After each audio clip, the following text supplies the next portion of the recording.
বিগত আওয়ামী লীগ সরকারের আমলে নেত্রকোনার ছাত্রদল নেতা আমজাদ হোসেন সহ দেশব্যাপী আইনশৃঙ্খলা বাহিনী কর্তৃক বিচার বহির্ভূত সকল হত্যা ও গুমের বিচারের দাবিতে নেত্রকোনায় মানববন্ধন হয়েছে। মঙ্গলবার সকালে নেত্রকোনা সরকারি কলেজের মূল ফটকের সামনে কলেজ ছাত্রদলের উদ্যোগে এ মানববন্ধন হয়। এ সময় জেলা ছাত্রদলের ভারপ্রাপ্ত সভাপতি সারোয়ার আলম এলিন, সাধারণ সম্পাদক অনিক মাহবুব চৌধুরী, কলেজ ছাত্রদলের আহ্বায়ক হাবিবুর রহমান দুলন, সদস্য সচিব আবুল কালাম সহ অন্যরা বক্তব্য রাখেন। মানববন্ধনে বক্তারা বিগত সরকারের আমলে সারা দেশে সংঘটিত হওয়া বিচার বহির্ভূত হত্যা, গুম সহ মানবাধিকার লঙ্ঘনের প্রতিটি ঘটনার বিচারের দাবি জানান।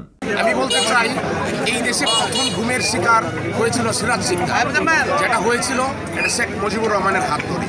ঠিক তেমনি তারই কন্যা শেখ হাসিনার হাত ধরে সারা বাংলাদেশে চৌধুরী আলম থেকে শুরু করে আমাদের ইলিয়াস আলী থেকে শুরু করে ছাত্রনেতা আমিনুল ইসলাম জাকির থেকে শুরু করে সর্বশেষ পর্যন্ত নেত্রকোনায় শহীদ আমজাদ তাকে প্রশ্নের শিকার হয়েছে। আমরা প্রত্যেকটা বিচার বিভাগীয় তদন্তর দাবি করছি এবং প্রত্যেকটা বিচার বহির্ভূত হত্যার বিচার বহির্ভূত যে হত্যা হয়েছে তার সঠিক তদন্ত করে যারা প্রকৃত অপরাধী তাদেরকে অবশ্যই অনতিবিলম্বে শাস্তির আওতায় আনা হোক।